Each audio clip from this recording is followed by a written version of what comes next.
നമസ്കാരം. VMTV ന്യൂസിന്റെ പ്രധാന വാർത്തയിലേക്ക്. കേന്ദ്രമന്ത്രിസഭയിൽ പുനഃസംഘടനയ്ക്ക് പ്രധാനമന്ത്രി നരേന്ദ്രമോദി ഒരുങ്ങുന്നുവെന്ന് സൂചന. ഏപ്രിൽ ആദ്യ ആഴ്ചയിൽ BJPയുടെ പുതിയ ദേശീയ അധ്യക്ഷനെയും പ്രഖ്യാപിച്ചേക്കും. ഇതിനു മുന്നോടിയായി ഈ മാസം 30-ന് നരേന്ദ്രമോദി RSS ആസ്ഥാനം സന്ദർശിക്കും. മോഹൻ ഭഗവത് അടക്കം RSSന്റെ മുതിർന്ന നേതാക്കളുമായി നരേന്ദ്രമോദി ചർച്ച നടത്തും. RSS സംഘടനാ തലത്തിൽ പ്രവർത്തിക്കുന്ന ഏതാനും നേതാക്കളെ കേന്ദ്ര മന്ത്രിസഭയിൽ ഉൾപ്പെടുത്തിയേക്കുമെന്നാണ് റിപ്പോർട്ടുകൾ വരുന്നത്.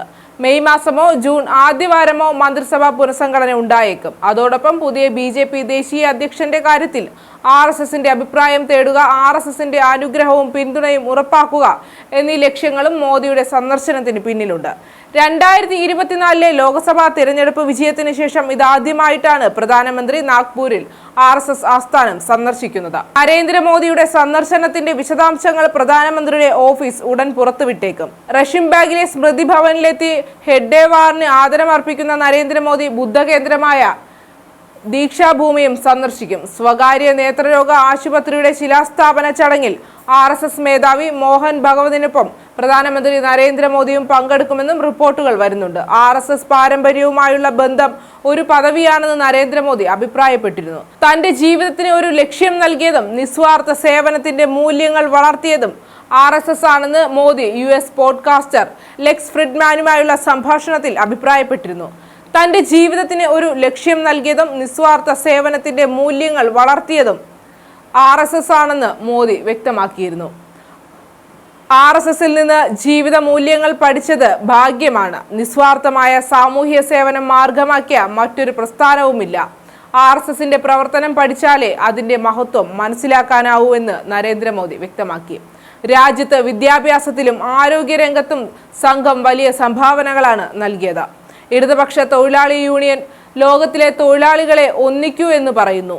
അതേസമയം RSS അനുബന്ധ തൊഴിലാളി യൂണിയൻ തൊഴിലാളികളെ ലോകത്തെ ഒന്നിപ്പിക്കൂ എന്നാണ് പറയുന്നത്. സാമൂഹ്യ സേവനത്തിലെ RSS പഠിപ്പിക്കുന്ന മൂല്യങ്ങളാണ് ഇതിലൂടെ പ്രതിഫലിക്കുന്നതെന്നും നരേന്ദ്രമോദി അഭിപ്രായപ്പെട്ടു.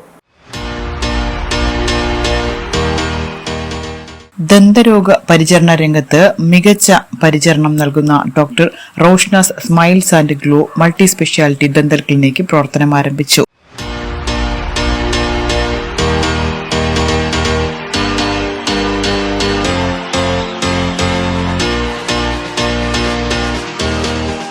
നമുക്കിവിടെ വരുന്ന അഡ്വാൻസ്ഡ് ഫെസിലിറ്റീസിൽ ഇൻക്ലൂഡ് ആയിട്ട് വരുന്നതാണ് ഇൻട്രാ ഓറൽ ക്യാമറ. ട്രീറ്റ്മെന്റിന് ബിഫോർ ആൻഡ് ആഫ്റ്റർ വ്യൂ നമ്മൾ പേഷ്യന്റിന് കാണിച്ചു കൊടുത്ത് മനസ്സിലാക്കിയിട്ടാണ് ചെയ്യുന്നത്. അതർ ഫെസിലിറ്റീസ് വരുന്നത് department of oral and maxillofacial surgery, department of periodontics and implantology, department of endodontics, department of orthodontics and department of pedodontics.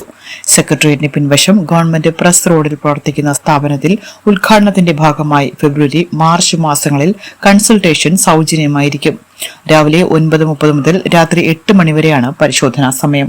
കൂടുതൽ വിശദവിവരങ്ങൾക്ക് 9605 395695 എന്ന നമ്പറിൽ ബന്ധപ്പെടുക.